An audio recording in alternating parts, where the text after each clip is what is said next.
All right, sports fans, we're back with Off the Cuff again, and we're going to talk about something local this time. For the first time in the Ravenna wrestling history, they are going to the state duels this week. Actually, in 2 days. Today's Thursday. On Saturday, they'll be at the state duels. And that's in Kearney. That's in Kearney at the fairgrounds. So if you can go to that, please do. They really want a big crowd. And you know, every year, Ravenna sends somebody to the state wrestling meet in Omaha, which is also an honor to do that. But the state duels is a little different. It hasn't been around since about, what do I want to say, 2000, did I write it down? Probably not. I want to say 2012 was when they first had the state duels. And this is our first opportunity to go to it. We're in Class D this year, so that's, you know, you might argue that's a little bit easier to make it to a team event like that in Class D. But we are rated 3rd going into the state duels. And we will face Thayer Central with our first matchup. They're rated 6th. And if we would win that match, then we would face either Sutherland or Windside. And I hope it's not Sutherland because they're really good. But we have to win the first one first. We can worry about that. Well, I'm not going to lie to you. Monte is much more the expert when it comes to wrestling. I don't have a lot of personal experience, and I don't know the ins and out of wrestling quite like Monte does. Monte had 3 boys? 3 boys. Three boys they that all wrestled. Yeah. And sometimes I think just the best way to learn a sport is to have experience in it from watching it, even from a watching it standpoint. So I'm curious. One of the things I'd kind of like you to explain to everybody, Monte, and, Sure. and to me as well. How do dual meets differ from the bigger, team meets? I know you're going against one team against another team, Right. but is the scoring the same? Like, do you get more points for a pin, or is it just a win or a loss type situation? Okay, well, there's a lot of things to cover. Let's start by saying the scoring in an invitational. The scoring varies from round to round. Okay? So a first round pin won't give you as many points as a semifinal pin. Okay. And I don't know what the points are off the top of my head, but I know it's not that much. At state, a semifinal pin is worth, I think, 14 points. Oh, wow. That's a lot. I think it's different in invitational, so I'm not positive about that. But the point is, I guess, overall this is a good invitational team is not necessarily a good dual team. A good invitational team, well, the more kids on your team, the better, of course, always. But in an invitational, you've got to have kids that, well, let me back up again on that, because when you look into the ratings, the raters rate teams based on how they think they're going to finish at the state meet. They're not based during midseason meets, because you don't have any control over who's all at these meets. It might not be a strong meet, for example. But at the state meet, they know there's going to be the best of the best. So that when they rate kids and rate teams, they rate them based how they're going to finish there. So in other words, if you have some kids that are going to get medals at state, if you have a lot of kids that are going to get medals at state, you're going to be a top-rated team, in effect. A good dual team would have all that as well, but they don't necessarily have to have studs at every weight class. They just have to have someone that, say, maybe have a 75% winning record, for example, because kids that are that good will generally win most of their duels against any other team. I'm not sure that's making sense. I'm hoping it does, is. It is. I can understand that. But a full team is always better. A full team in duels, for sure. Okay. So, but you don't have to have a full team in invitationals to be that good. Right. For Palmer, I'll give you an example. Last year, Palmer, we went to a quad with them, and they got 4th. They go to state, and they get 2nd. They were a good invitational team, but not a good dual team. a good dual team. Yes, because they had one kid that won state, another kid that got 2nd at state, I want to say, and I mean, I think they had 4 kids at state maybe, and that was it. And they got 2nd. Because they had 4 studs. They had 4 studs. Yep. Yep. Makes sense. So they're not going to win any duels like that. No, and that's exactly right. So anyways, from that, the teams are rated at the state dual meet based on their record in duels, right? Yes. There's other factors into it. For example, they have to have a certain amount of kids on the team so they can be competitive in a duel. I don't know what the number is off the top of my head. I would guess it's probably 8 for Class D. If you don't have 8 kids, they're probably not going to let you go to it, even if you're undefeated in duels. And so, say you don't have somebody in that weight class, does that automatically counts? It'll count against you, right? Unless the other team's open as well. Okay, so if the other team is open at Then that it's just weight, a then it's double just a wash. forfeit. Yep. Okay, but Yep. if the one team has somebody that fits into that weight class and the other one doesn't, it's a forfeit and they get the win in that. Yes, and that is 6 points. At 6 points. For duels, a pin or a forfeit is 6 points. Okay. A technical fall, which is a match where a wrestler wins by 15 points, Okay. then that's 5 points. A major decision is where a kid wins by 8 points, and that's 4 points. Okay. A regular decision is 3 points. Okay. And I guess that's all there is there, really. Okay. Yeah. So obviously that is a huge amount of points then. If Forfeits are huge, Forfeit, yeah. yeah. If you're giving up Yeah. forfeits, you're going to lose. And that's, I did some, on our first match against Thayer Central, their last meet, they only had 6 kids wrestling. So I've got to believe, though, to get into the state duels, they've got to have 2 more kids that didn't wrestle. Mm-hmm. But if that's not the case, if they only have 6 kids that wrestle, and we go against them, we wouldn't have to win a match, and we would win that duel. And we would still win the duel. Yes. I hope that's not the way it turns out, of course. Sure. But in theory, it could happen. Yeah.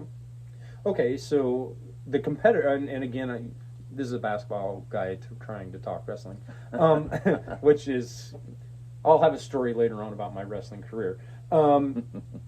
So the competitor in me says, I want everybody to have a person in each weight class, and I want to beat them. I want my guys to beat their guys. Absolutely. That's what you always want. That's yeah. what you always want. Yeah. But sometimes those forfeits can make a huge difference, I would think. Yes.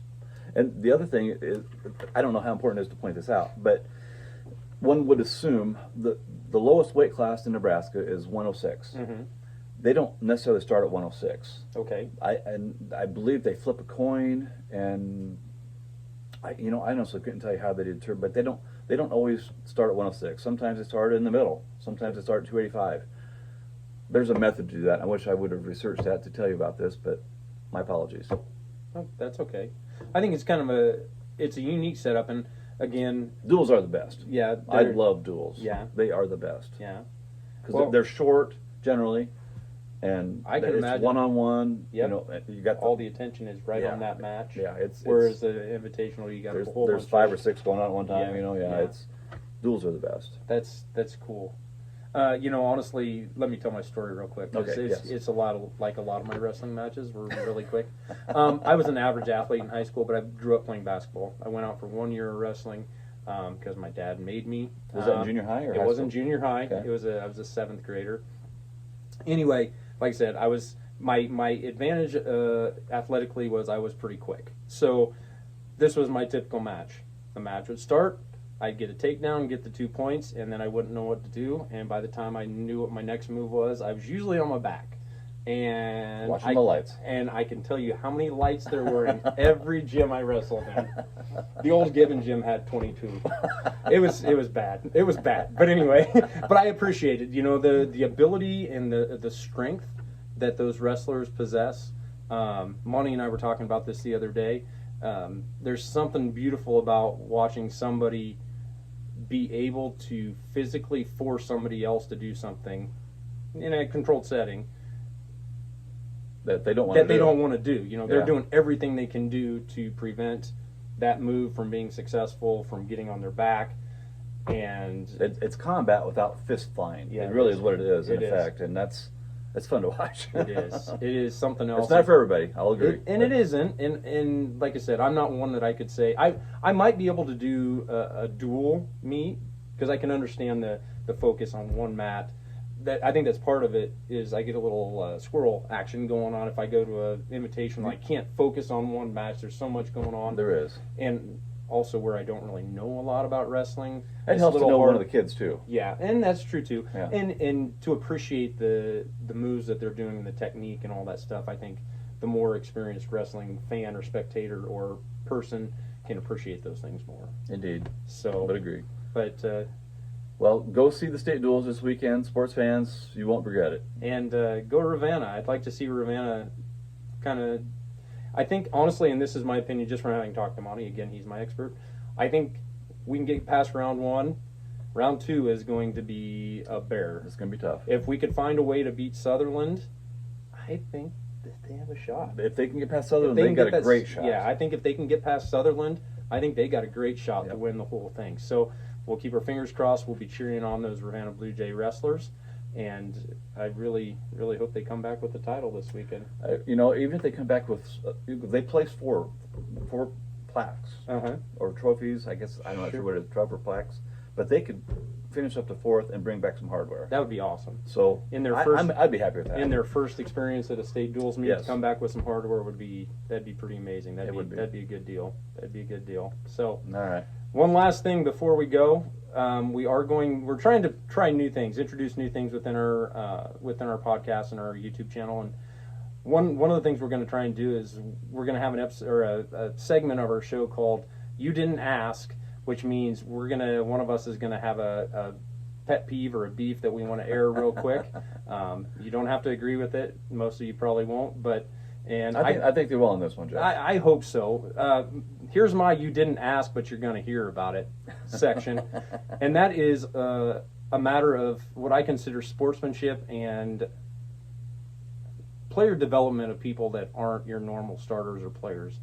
I have been to many basketball games this year at various levels, all the way Class A, all the way down to Class D, and I've seen some situations where one team is running away with the game, winning big, and it seems like coaches, for some reason or another, are super hesitant to put any sort of subs in. I don't understand it. I don't understand how your team in the future, because most of those guys on the bench are going to be your team coming up in the future years, can get any better when they don't get experience. Now, I'm not hollering for a coach to put in somebody that's not going to normally play when it's a tight game or a tournament game or something along those lines. Those are different circumstances. But in a regular season game, when one team is winning or losing by 20 plus points, and there's really little chance that either team's going to make a comeback, why don't we sub in some of those kids, give them a chance? They practice just as much as those other kids that are playing. Let's give them a shot, see what they can do. At the least, give them some experience. They'll need it down the road. How do you feel about pressing the whole game with the team that's winning? You know what? I also have a problem with that too. Yeah. It's unnecessary. I do, and part of my rant here is I have a friend that's a coach out in Sydney, Nebraska. I played basketball with him in high school. Great coach. Anyway, I brought up this topic, and he's like, we'll be winning by a bunch. He goes, and I'll pull my starters. He goes, I probably do it too quick, but I'll pull my starters, put in subs, and then the team that we were playing who wasn't pressing at all during the game all of a sudden slaps full court press on with their starters onto my subs. And he goes, then I get pissed and I put my starters back in. He goes, that's not the point of me subbing down my bench. Right. So anyway, it's just a little pet peeve of mine. I'd like to see some of those kids get an opportunity to get a little experience, especially if the game's out of hand. They don't get better if they don't play, Coach. That's exactly right. So let's give them a shot. Kudos to those coaches that already do that. So anyway, that's my "you didn't ask, but you're going to hear about it" segment today. Again, thanks for tuning in and listening to us. And any comments or suggestions for future shows, please let us know. We won't listen to them, but you can give them to us anyway. You can give them to us, yeah, exactly. So anyway, like you said, good luck to